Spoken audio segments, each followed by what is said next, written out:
नमस्कार, हरियाणा न्यूज देख रहे हैं आप। मैं हूं आपके साथ केशव कुमार। हरियाणा के कई जिलों में अगले 3-4 दिनों में भारी बारिश होने की संभावना है। मौसम विभाग की अगर माने तो 27 जुलाई से लेकर और आगे तक प्रदेश के 5 जिलों में भारी से बहुत ज्यादा भारी बारिश होने का अनुमान है।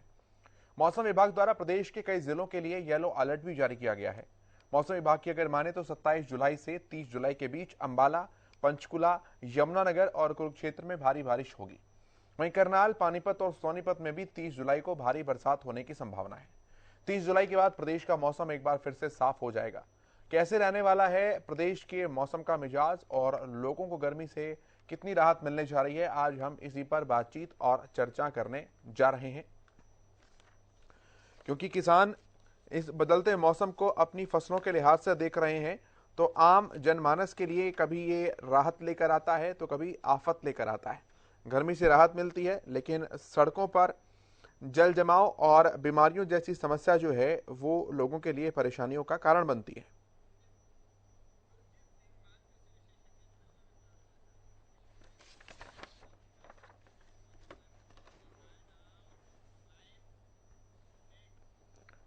और बात करते हैं इस विषय पर, हमारे साथ कृषि विशेषज्ञ गुरजीत सिंह मान साहब जुड़े हैं और मौसम विशेषज्ञ डॉक्टर चंद्रमोहन हमारे साथ जुड़ेंगे। हमारे सारे संवाददाता भी हमें हर जिले की रिपोर्ट साथ साथ देंगे। गुरजीत जी, बहुत स्वागत है आपका हरियाणा न्यूज पर। पहला सवाल तो नमस्कार जी। सर मैं यही करना चाहूंगा, किसानों के लिहाज से ये बदला हुआ मौसम जो है वो क्या कुछ नई और खास चीजें लेकर आ रहा है? हाँ जी, हाँ, जैसे कि अपने पिछले प्रोग्राम में ही बात हुई थी कि उस समय बारिश की थोड़ी कमी कमी थी और मेरा पार्टिंग कमेंट था कि अगला प्रोग्राम शायद इसी बात को लेकर होगा कि बारिश अब बहुत हो रही है और पूरे प्रदेश में ही मुझे लगता है कि अब बारिश की कमी तकरीबन तकरीबन कहीं नहीं है हम्म। और कहीं कहीं जल भराव की समस्या है। शहरों के अलावा फसलों में, गांवों में भी ये समस्या है। जब भी अधिक कुछ भी होता है तब भी उसके अपने साथ समस्याएं लेके आता है। अधिक बारिश होती है हर साल ही, टाइमिंग्स चेंज होते रहते हैं। इस बार जुलाई के एंड में आ रही है तेज बारिश। मौसम विज्ञानियों का भी यही अनुमान है कि आज से जो 3-4 दिन हैं लगातार बारिश वाले रहेंगे। ऐसे में जो फसलें पहले से खड़ी हैं उनको भी बचाना है किसान को। प्लस जो कोई अभी उग रही हैं जैसे मेज वगैरह की, उनके लिए भी संकट है। बहुत अधिक बारिश से कॉटन को कहीं कहीं नुकसान ऑलरेडी हो रहा है। कहीं कहीं जल भराव से पैडी जो कि हालांकि पानी में रहती है, चावल की फसल को भी नुकसान देखने को मिला है। इसमें सीधा सीधा किसान वैसे बहुत कुछ तो नहीं कर पाता क्योंकि कुदरत की बात है कि बारिश कितनी हो जाए, कब हो जाए तब दिक्कत, अगर अधिक हो जाए तो दिक्कत। लेकिन फिर भी कुछ सावधानियां किसान अपने आप में ले सकता है जिसके रहते और उसका कम से कम खर्चा जो अननेसेसरी बारिश के दौरान वो करने की कोशिश करे तो वो अवॉइडेबल है। हम्म। अब आप कह रहे हैं गुरजीत जी, लेकिन कुछ आप प्रदेश के ऐसे भी जिले देखने को मिल रहे हैं जहां पर बहुत ज्यादा बारिश नहीं है। हालांकि जीरो ही है ऐसा नहीं है, लेकिन बहुत ज्यादा नहीं है। जी हाँ, जहाँ पे नहीं भी है बारिश वहाँ पे भी जो मौसम में आर्द्रता है, ह्यूमिडिटी है, उनको उसको इनडायरेक्ट लाभ है। वहाँ पे सिंचाई की उतनी आवश्यकता नहीं है जब ड्राई वेदर के टाइम जितनी चाहिए थी। तो ऐसा नहीं है कि जहाँ बिल्कुल कम बारिश हुई है कि वो बहुत बड़े नुकसान में है। अगर उनके पास इरिगेशन फैसिलिटी है और मौसम विभाग अगर ये कहता है कि बारिश नहीं आएगी तो वो तब तो अपने खेतों को इरिगेट कर सकते हैं। अदरवाइज वो थोड़ा सा अभी ह्यूमिडिटी के रहते वेट एंड वॉच कर सकते हैं कि अगर बारिश नहीं आती तभी वो अपने खेतों को इरिगेट करें। हम्म। अगर अब देखा जाए धान की फसल के लिहाज से, तो थोड़ा बताएं गुरजीत जी हमारे दर्शकों को इस बारे में कि ज्यादा जो बारिश है वो किस तरह से धान के लिए फायदेमंद साबित हो सकती है या नुकसानदेह साबित हो सकती है, क्योंकि आम लोगों के मन में धारणा इसी बात की है कि बरसात अच्छी होती है तो धान की फसल अच्छी हो जाती है। नहीं, ये बात ठीक है कि धान क्योंकि पानी में रहता है तो उसे बारिश उसमें बारिश को झेलने की क्षमता अधिक है कंपेयर टू कॉटन या अदर क्रॉप्स। लेकिन ऐसा नहीं है कि धान की फसल को बारिश नुकसान नहीं करती। इस बार अगर हरियाणा में देखा जाए तो दो तरह की धान की विधि से बिजाई हुई है। डायरेक्टली सीडेड राइस जिसे सीधी बिजाई बोलते हैं और पुराने वाली कन्वेंशनल ट्रांसप्लांटेशन वाली बिजाई। ट्रांसप्लांटेशन वाली बिजाई के फील्ड्स को फ्लडेड रखते हैं, उनमें पानी भर के रखते हैं अक्सर। और जो डायरेक्टली सीडेड राइस है उसको पानी से नहीं भरना होता, उसको केवल सिंचाई करनी होती है।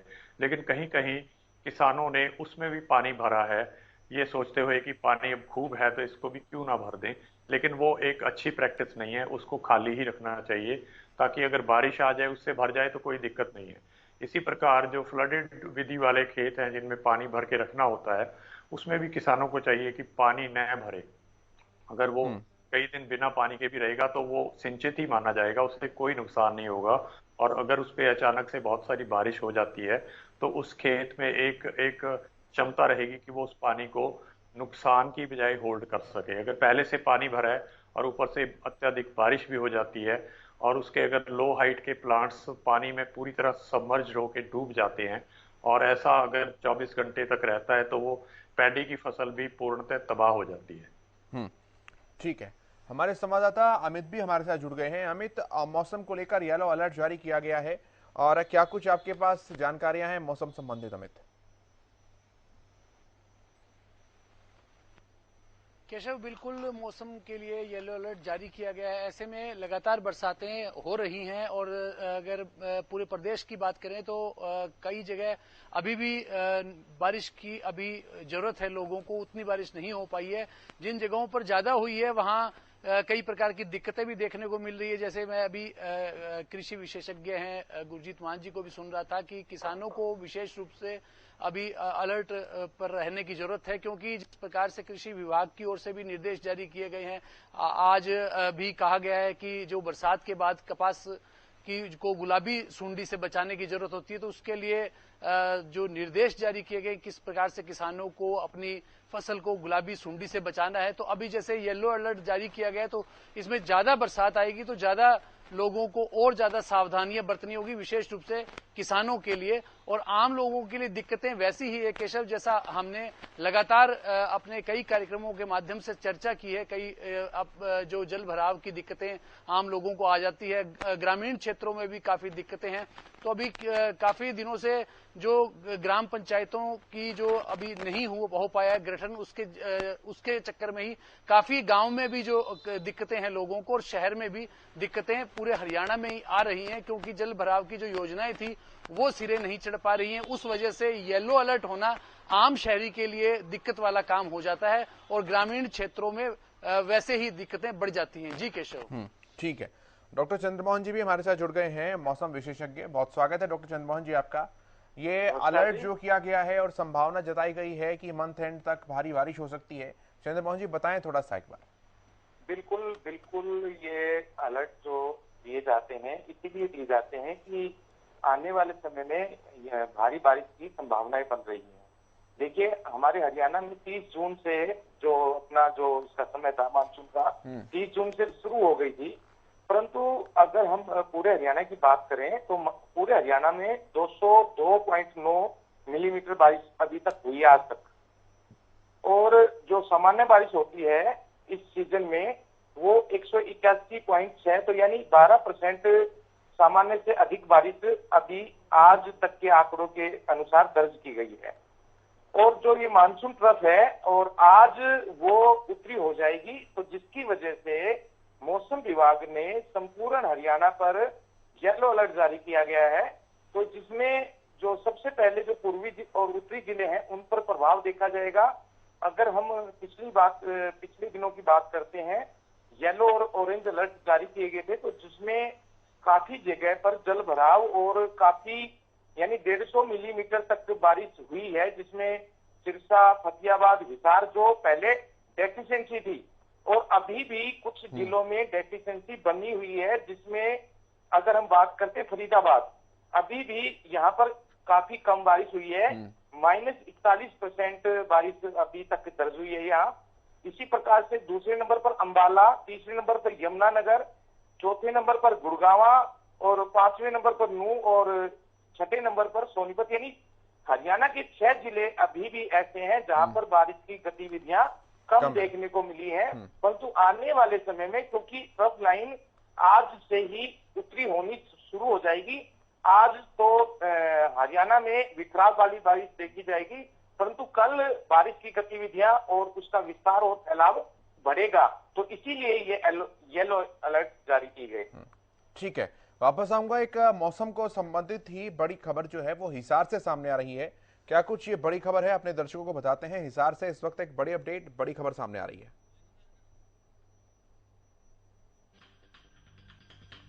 तो हिसार में बारिश से किसानों के चेहरे पर चमक नजर आई है। जी हां, अच्छी खबर है। किसानों के लिए एडवाइजरी जारी कर दी गई है। हालांकि किसानों के लिए बारिश काफी अनुकूल रहेगी, ऐसा कहा जा रहा है। और 3-4 दिनों तक बारिश रहने की संभावना लगातार बताई जा रही है। बारिश से अब किसानों के चेहरे पर चमक आई है। किसानों को इस बारिश से काफी उम्मीदें हैं और अनुकूल किसानों के लिए ये बारिश रहने वाली है। इस तरह की बात हिसार से सामने आई है। इसी सवाल के साथ मैं गुरजीत जी के पास आता हूं। गुरजीत जी, अनुकूल और प्रतिकूल जो फैसला है वो किस आधार पर किया जाता है कृषि को देखते हुए, और ये बारिश अगर अनुकूल रहेगी तो क्या क्या फसल है ऐसी जो उगाई जा सकती हैं? जी हाँ, जैसे पहले अभी कृषि वैज्ञानिक साहब ने भी बताया कि 6 जिलों में बारिश की डेफिशिएंसी है, लेकिन मेरा मानना है कि डेफिशिएंसी मानसून में उतनी खतरनाक नहीं होती जितनी कि मानसून से पहले होती है।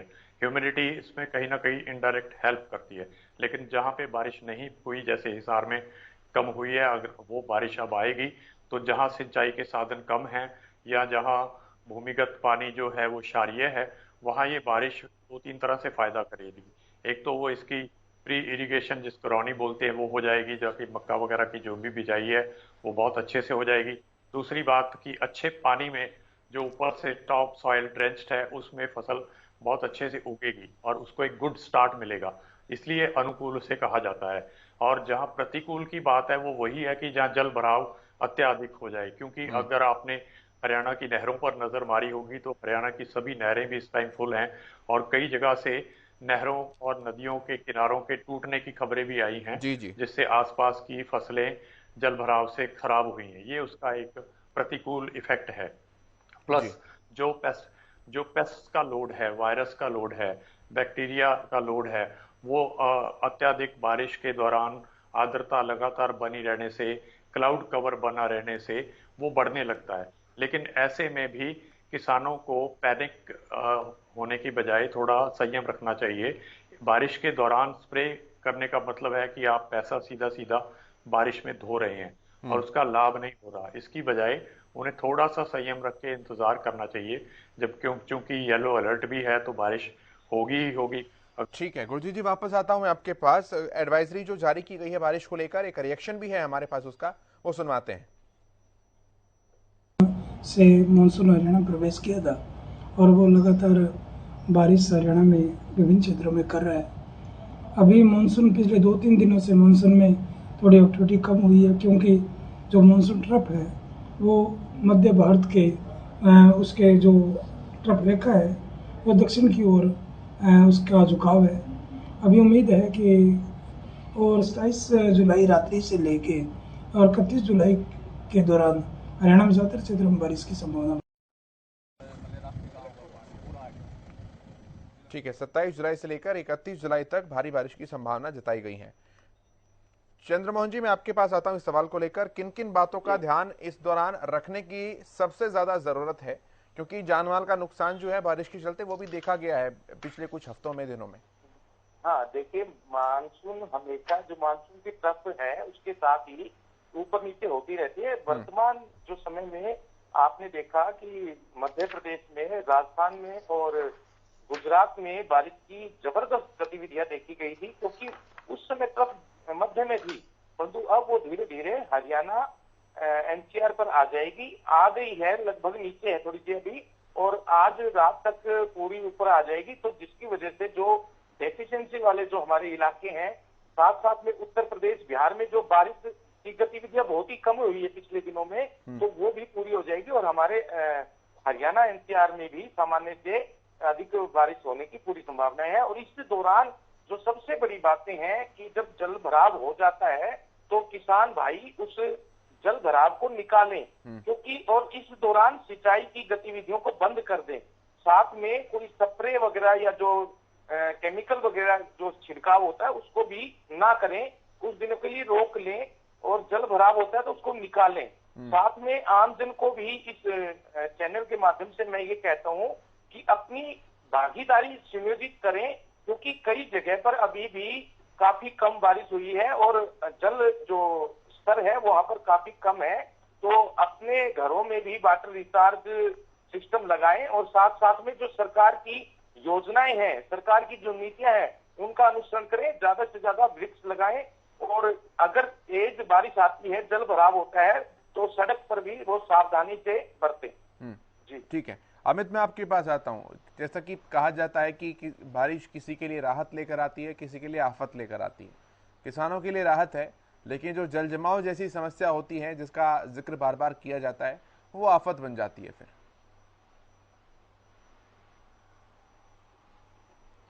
जी बिल्कुल केशव, यह है लगातार देखने में आया कि हरियाणा के अलग अलग हिस्सों में भारी बारिश हुई और कुछ इतनी दिक्कतें खड़ी हो गई जिसकी वजह से आम लोगों को काफी परेशानी झेलनी पड़ी। चाहे कई जगह प्रोजेक्ट अधूरे हैं जिनकी वजह से गड्ढे सड़कों में हैं और वहां वाहन फंस गए, तो इस प्रकार की दिक्कतों का भी सामना करना पड़ा। इसके अलावा जल जमाव हो और जल भराव हो, और चाहे ग्रामीण क्षेत्रों में जो काफी ऐसी दिक्कतें आ रही हैं लोगों को, और साथ साथ शहरी इलाके जहां निचले इलाके हैं वहां काफी पानी भर जाता है जिस वजह से दिक्कतें होती है। अब जिस प्रकार का येलो अलर्ट जारी किया गया है उस हिसाब से प्रशासन के पास व्यवस्थाएं नहीं रहती हैं, और जो प्रोजेक्ट चल रहे हैं वो अभी उनको पूरा होने में काफी समय लगेगा।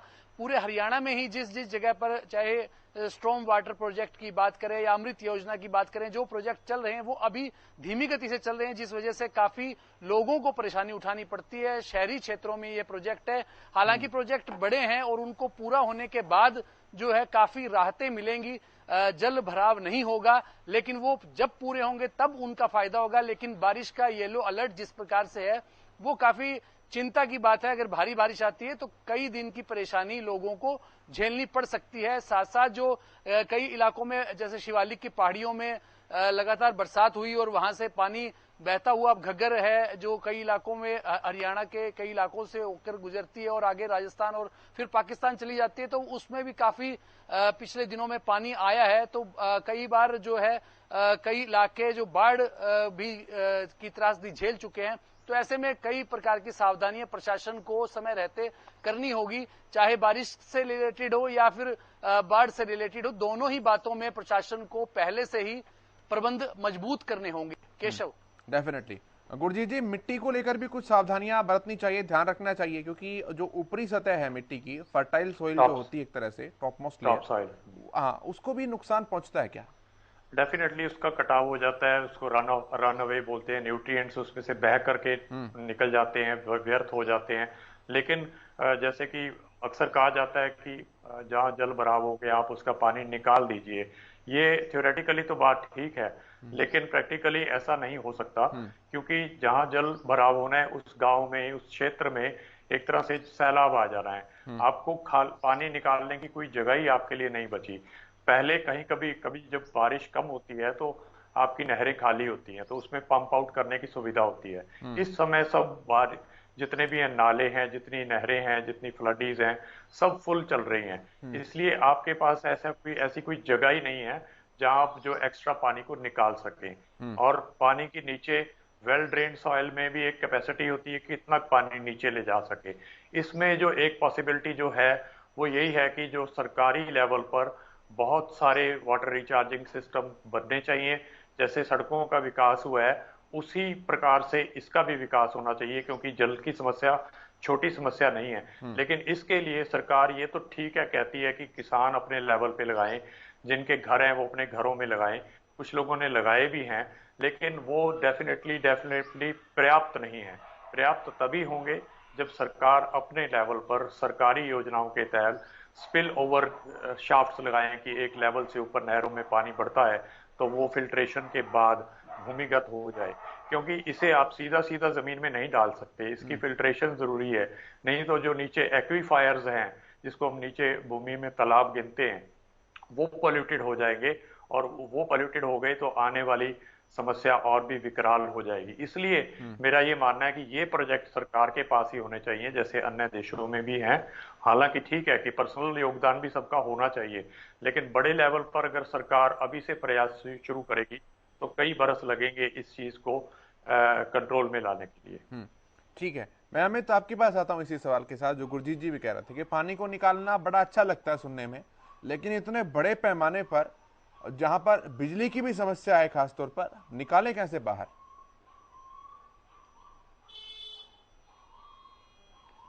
निश्चित रूप से तभी बाढ़ का खतरा होता है और प्रशासन लगातार किसानों से और तमाम लोगों से जो नदी या उसके आसपास के किनारों पर बैठे होते हैं, उनको कहा जाता है कि तटबंधों में जो है उनमें कटाव ना करें, उन्हें उनसे छेड़छाड़ ना करें, ताकि दिक्कतें आ जाएंगी। और जब पानी बढ़ेगा तो उसकी निकासी के लिए काफी दिक्कतें रहती है, चाहे शहरी इलाका हो चाहे ग्रामीण इलाका हो, दोनों जगह दिक्कतें होती है। और जब जैसे भी नदी नाले हैं वो अब जैसे कृषि विशेषज्ञ बता रहे थे मान साहब कि लगातार जो पानी उनमें बह रहा है बड़े पैमाने पर, ऐसे में येलो अलर्ट होता है तो पानी और बढ़ेगा। उसके निकास के लिए कोई न कोई ठोस इंतजाम करने चाहिए पहले समय रहते।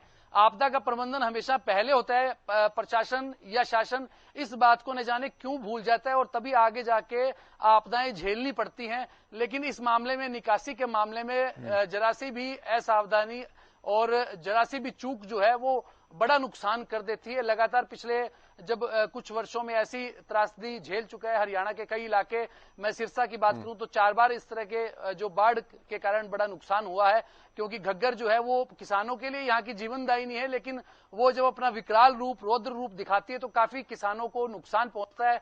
और इसी वजह से प्रशासन लगातार अपील भी करता है और जो प्रबंधन किए गए हैं बाढ़ के लिए, बचाने के लिए, उसको रोकथाम के लिए वो ज्यादा अलर्ट भी रहता है। लेकिन काफी लोगों को फिर भी नुकसान उठाना पड़ सकता है। इसके लिए पानी के निकास की कोई व्यवस्था मजबूत होनी चाहिए। हालांकि कई मिशन चले हैं, जल मिशन भी चले हैं, अमृत मिशन, कई प्रकार की ऐसी योजनाएं चल रही हैं सरकार की, लेकिन वो जमीनी स्तर पर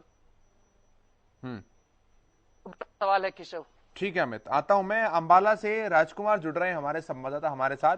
चंद्रमोहन जी जिक्र कर रहे थे कि अंबाला में बहुत ज्यादा बरसात नहीं हुई है इस बार।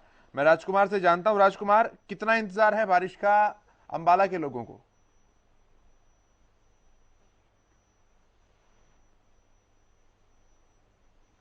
राजकुमार कनेक्टेड हैं आप? चलिए, आवाज नहीं पहुंच पा रही है उन तक, दोबारा से कनेक्ट करने की कोशिश करेंगे। चंद्रमोहन जी आपके पास वापस आता हूं।